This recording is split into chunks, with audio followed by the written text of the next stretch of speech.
Pembuangan sampah itu bukan sampah tinggal dengan masyarakat.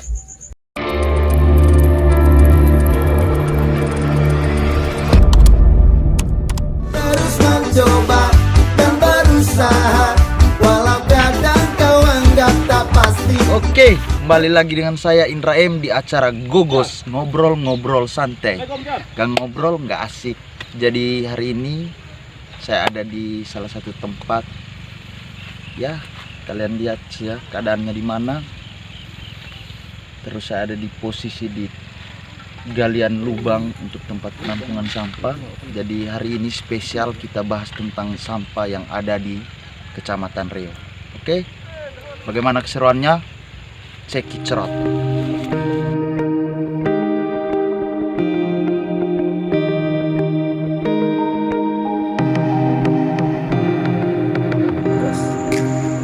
Oke, sekarang jam 6:04, masih di tempat yang ya nyaman, damai.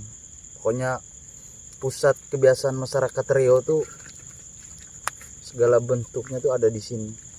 Jadi saya sekarang dengan salah satu narasumber. Jadi seperti yang saya bilang di opening, kita bakalan bahas mengenai sampah. Kebetulan beliau salah satu pekerja dari Kelurahan Reo untuk bagian pengangkutan sampah. Mungkin abang bisa kasih perkenalan nama dulu. Oh, nama saya Torres. Saya supir roda 3 Reo. Abang Torres. Jadi gini abang, ini kan sebenarnya tertariknya kita bahas sampah nih ya, salah satu seperti yang kita lihat lah, banyak laporan juga, itu juga observasinya kita mengenai sampah yang terjadi di Kecamatan Reo dengan keadaan seperti ini. Kebetulan juga kita sudah lihat. Terus mau tanya nih Bang Torres, pokoknya santai, kita bahas santai deh. Artinya ya kita sharing aja lah. Abang Torres mulai kapan kerja jadi pengangkut sampah kayak gini? Januari 2020. Januari 2020. Karena sebelumnya saya punya ipar sendiri. Oh, jadi Bang Torres ini diwariskan gitu. Diwariskan. Jadi pertama Kesa, baru Bang Torres. Awal kerja di sini tuh Bang Torres jadi salah satu pelopor pengangkut sampah tuh di Kelurahan Reo tuh, mungkin dipanggil ke dari kantor kelurahan atau dari kantor camat atau bagaimana prosedurnya?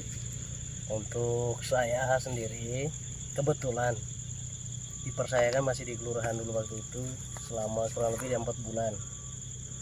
Habis itu setelah dia bawa itu barang, saya juga ikut dengan dia, nebeng, ikut bantu dia. Habis itu saya mau balik ke kampung, ya ceritakan ini toh. Ya, cerita saya balik kampung. Nah, nanti habis itu dia bilang, kamu nggak usah balik kampung saja, kamu lanjutin karir saya. Oke, tapi dengan catatan saya bilang, kira-kira dan bagaimana suatu saat nanti kalau diangkat, apakah itu tertarik lagi atau bagaimana? Dia bilang tidak, kamu pegang seutuhnya, kamu pegang, yang penting kamu jaga baik-baik lah. Jadi terlepas dari kemauan pribadi juga, ini kan amanah Ya. ceritanya, amanah dari Kesa untuk Ya. melanjutkan. Nah, Kalau boleh tahu nih Bang Torres, sehari itu kerja itu berapa jam atau mungkin ada targetan yang dibuat gitu? saya memang sebenarnya kami mempunyai kerja itu harus ada targetnya, tapi kan kami dari kecamatan masih belum mempunyai target yang sesuatu yang maksudnya yang on target begitu, belum. Kami target waktunya itu pribadi kami masing-masing dari 3 roda. Saya on time Senin sampai Sabtu kerja saya, Minggu saya off. Bukan off sebenarnya, hanya karena tidak enak, kita kan hari Minggu kan gereja. Bahkan hari besar pun selain muslim Katolik saya turutin. Saya tidak semaunya saya bilang saya punya, karena saya punya jadwal harus, tidak. Jadi gini kok Bang Torres, kan mengenai sampah nih, banyak juga yang saya dengar nih katanya bilang, ada beberapa rumah bilang kadang juga kayak mereka Bang Torres nih, yang kerja ini kadang selama 6 hari kerja itu cuma 3 hari aja, yang 4-5 hari sejak pergi ambil, satu harinya tidak. Itu bagaimana tuh? Artinya dinamika paham. dinamika Saya pertanyaan paham. itu. Saya paham. Itu kalau misalnya mereka punya daya pengertiannya masing-masing, perbedaan pengertiannya itu ya begini. Kami punya maksudnya begini. Dalam satu minggu itu tidak mungkin kami satu minggu itu orang yang sama terus. Lebih-lebih saya kelurahan yang paling besar adalah Reo. Kelurahan Reo. Ya. Kelurahan yang paling besar, bukan besar dia, tapi banyak penduduknya. Kecil dia kecil tapi penduduknya banyak. Begitu. Kelurahan baru, saya katakan kelurahan baru. Besar dia hanya terpencar. Itu dia besar. Sampahnya ya hampir saingan dengan saya. Sekalipun kelurahan Mata Air begitu juga. Bangkung. Karena besar dimensinya tapi rumahnya sedikit-sedikit. Nah, saya punya tidak. Mungkin semua orang Reo tahu bahwa kelurahan Reo yang paling banyak itu adalah di kelurahan Reo yang paling banyak sampah adalah kelurahan Reo, dan penduduk yang paling besar adalah kelurahan Reo.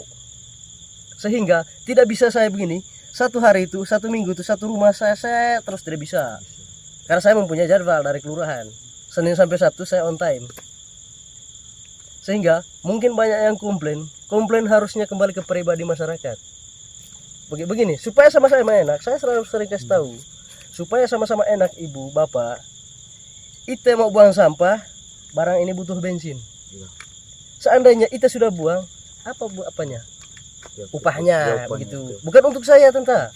Untuk besok ite ada buang sampah, saya bisa jalan lagi. Untuk Coba, kepentingan bersama lah. Kepentingan kita semua, bukan untuk pribadi. Pribadi saya memang saya punya gaji. Artinya kayak gini lah. Itu tadi buat Ah. masyarakat Reo, khususnya kelurahan Reo lah. Ya. Ini untuk yang buang sampah, artinya selama ini bilang kita sudah bayar gini kok harian gini tapi ya kembali lagi mereka juga kerja sesuai prosedur. Iya. Artinya mereka punya aturan, mereka punya atasan. Iya. Mereka bekerja juga tidak semena-mena Tidak gini semua, lah. iya betul. Harus apa? Kalau kita bicara mengenai perharinya itu untuk uang bensin saja sekali jalan itu ya 15.000 katakanlah, saya ambil 15.000 itu. hampir persis saja 15.000 lah. Ya kalau Om Torres bicara kayak gitu toh, maksudnya segini. Jadi Om Torres ini kan salah satu ya, artinya terlepas sudah berkeluarga lah toh, tapi secara faktor usia ini kan anak muda. Masih muda, Pernah ya. tidak ada tanggapan miring gitu lah, tanggapan kayak dari masyarakat, kau ini kerja angkat sampah, tidak mau kerja lain. Mungkin pernah ada dengar-dengar kayak gitu. Yang gini kan, ya, kan kita tahu yang orang Reo bersimpati dengan kerjaan iya, saya. Oke. biasa begini. yang kau bisa kerja oke. kayak gini. Oke. Yang begitu Om Minda, jujur. Saya kerja ini barang. Jujur ya, saya jujur nih kerja ini. Saya kerja ini barang karena saya sudah dari kira tahu kan. Iya. Di kota-kota yang besar, yang paling besar kan kota Indonesia kan Jakarta sudah yang paling besar kan. Di situ dulu saya pernah cari tahu bahwa yang pungut hasil pungut yang sebarang kiri kanan begini, saya sempat tanya, bapak tuh sehari itu kena berapa? Ini dek sehari 60.000. Dengan saya pikir 60.000, wih besar, 6 kali 3 18. Dibanding kerja saya, Iya. pontang panting kerja saya di restoran hanya dapat 1 juta. Iya. Pas di sini kemarin datanglah ini barang roda 3 angkut sampah, saya bahagia sekali toh. Iya. Karena saya sudah tahu seluk beluknya pekerjaan ini nanti suatu saat pasti ada. Karena saya sudah tahu seluk beluknya. Iya. Makanya ada orang yang bilang begini, kenapa sudah masih muda begitu, ambil apa tuh sampah. Tapi saya bilang begini, kuncinya saja pekerjaan halal. Itu saja. Kalau untuk yang lain-lain saya tidak. Biar orang ngatain gue sampah, ya orang Jakarta bilang ngatain gue sampah, tapi gue bilang halal. Halal, yang penting halal. Yang penting halal. Istri anak saya tidak pernah ngatain seperti itu karena mereka sudah tahu. Iya. Oh, pekerjaan begini kan bukan mencuri ya tuh, halal tuh. Ya. Intinya kebutuhan Sehari-harinya ada. ada. Kebutuhan sehari-harinya ada. Memang mungkin tanpa ini barang juga ya. Iya, ada. Ya. Mungkin tanpa ini barang juga ya, mungkin saya tidak tahu harus kayak gimana lagi. Paling tidak ya setiap profesi ya punya kerja. Punya saya kerja. bekerja sesuai dengan Ya, profesinya saya. Oke. Nah, ngomong-ngomong mengenai apa nih, Abang Torres, artinya kayak gini kan kerjaan. Kalau saya lihat juga keras sekali ini kerjaan nih. Terus seimbang tidak Kalau kerjanya Om Torres dengan penghasilan itu? Artinya saya bukan mau terlalu teman-teman. Artinya gini, saya bukan mau mengkorek lebih dalam atau paling tidak ya kita harus perjelas juga lah. Iya. Ditambah lagi kemarin ya kita dengar hari buruh sedunia. Ini kan salah satu pekerja yang harus kita semangati ya. Saya tahu teman-teman mahasiswa, teman-teman aktivis pasti paham lah. Justru karena hal mengenai upah ini juga saya coba bahas mengenai yang kita bicarakan kemarin pas hari buruh itu. Ya mau bilang apa? Namanya pekerjaan. Tapi saya dalam benak saya berpikir begini, suatu saat nanti pasti pekerjaan ini akan halal. Dalam arti lancar untuk kedepannya. Saya saja memang kalau begini Om Indra. Iya.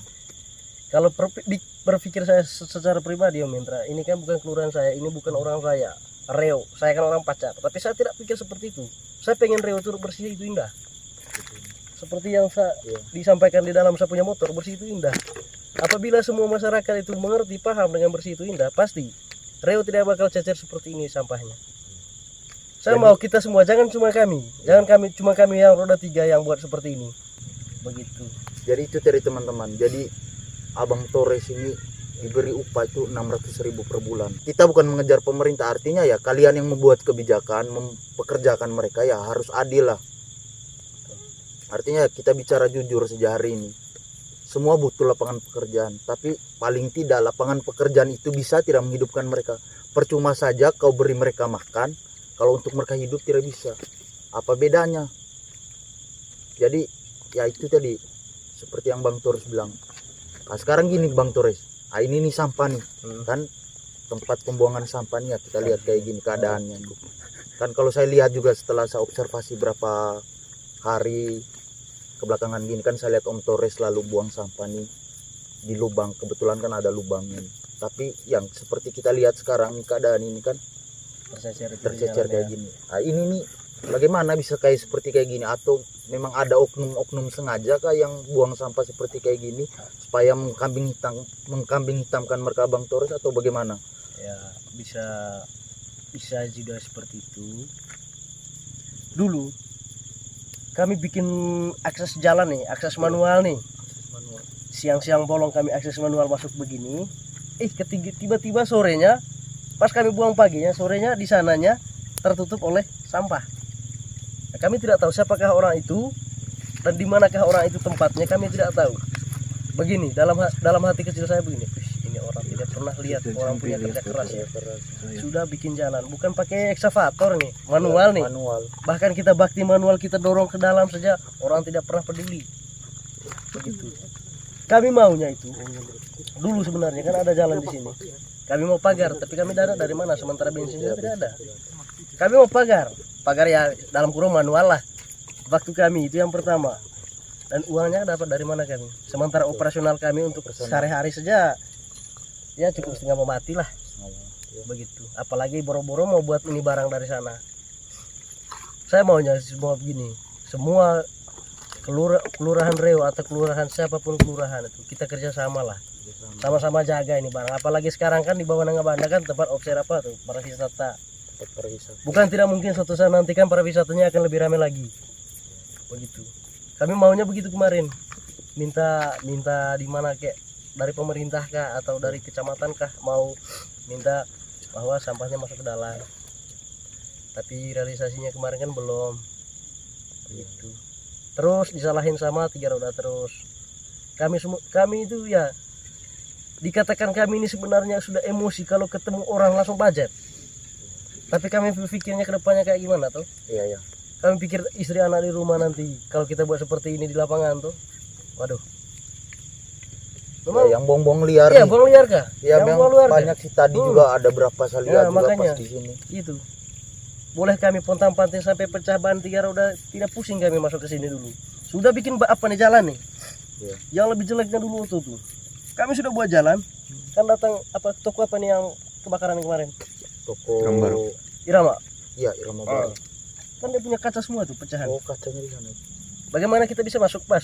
Sementara kita sudah buat jalan nih, akses jalan masuk nih. Bisa depo di situ lagi kaca nih. Bagaimana kita bisa masuk? Begitu. Terus kayak misalnya kayak Om Torres nih.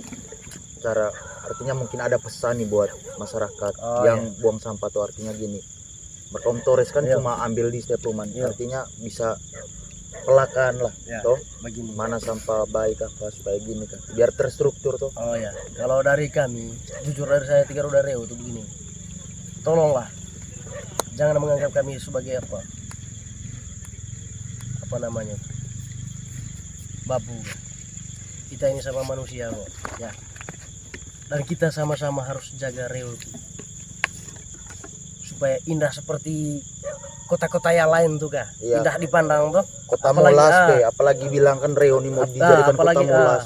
Apalagi kan Riau sekarang kan, apalagi yang sekarang kita sudah lihat sekarang, fakta sekarang kan kita mempunyai aset ya, meskipun aset lokal sih, Nangka Banda tuh. Oleh karena itu, tolong dari 3 roda Riau ini, tolong semua masyarakat patuhilah aturan di masyarakat Riau. Aturan pemerintah di Riau itu tolong dipatuhilah dan pahamilah bersama-sama. Jangan cuma 3 roda yang membersihkan. Kami ini sebenarnya bukan bersih, bukan pasukan kuning ya. Kami ini pengangkutan sampah. Pengangkutan Ya. sampah, ya. Ada perbedaan pasukan kuning dengan pengangkutan sampah. Pasukan kuning itu dia turun di got dan gajinya 3 juta. Kami ini pengangkutan sampah. Pengangkutan sampah itu dalam arti kamu yang sudah dimasuk dalam karung, kami tinggal angkut. Pelangkut. Kami ini bukan pasukan kuning, itu jujurnya. Supaya masyarakat tahu kak perbedaan pasukan kuning dengan apa tuh, pengangkutan sampah itu. Itu perbedaannya. Tapi realita di lapangannya masih ada juga masyarakat di setiap rumah itu, mereka tidak isikan sampahnya di karung, seolah-olah Ya, suruh lagi mereka abang. Ya. Itu jadi mungkin yang itu saya ya namanya pekerjaan sudah. Ya. Tidak masalah itu. tidak Tapi jadi masalah. yang kami mempermasalahkannya itu, tolong kamu masalah di rumah saja, jangan masalah di lubang sampah kan. Ya. Jaga yang Ya. di sampah, di rumah kamu cecer. Jaga yang di rumah, di sampah kamu cecer. Boleh kami setengah mau mati dari jam 6 Pak turun sampai jam Ya, 7 sore. jam 7 sore. Hanya upah 16.000. 16.000. Coba bayangin. Balikkah mereka yang kerja, kita yang ini om. Datang 10.000, hanya 10.000 nih. Bisa om besok ya, minggu depan nih, aduh. Bagaimana bisa Iya, iya. lancar operasional? Habis itu mereka lapor, oh tidak bisa kamu lapor di lurah. Sayang duluan saya bilang. Iya, iya. Harus cermin diri sendiri baru ngatain orang. Ya atau itu orang bilang. Gitu Pe. Jadi itu tadi semua jawaban dari salah satu Bang Torres, salah satu pekerja pengangkutan sampah. Mungkin pesan yang bisa kita dapat sih, kalau yang saya kutip sih dari Bang Torres itu ya, ini sampah ini bukan sampahnya dia, tapi Iya, sampah kita kita bersama. Dia mau angkut sampah karena apa? Karena dia sayang bumi ini. Jadi pesan terakhir kalau dari Gugos itu, ya paling tidak jangan puasa makan lah, jangan hanya puasa berbuat maksiat, tapi kapan sih berpuasa untuk tidak buang sampah? Mari jaga alam, Iya. mari cintai alam. Indonesia kuat, Riau kuat, kita bersih, kita cinta semuanya. Oke, next time kita bakalan bertemu lagi dengan pembicaraan yang lebih heboh lagi. Mungkin itu saja dari saya, Indra M. Oke, thanks. Sekarang kebetulan setelah habis diskusi mengenai terkait salah satu pekerja yang pembuang sampah, saya sekarang dengan beliau, salah satu masyarakat di lingkungan sekitar tempat sampah ini. Jadi abang siapa namanya? Abang Christian.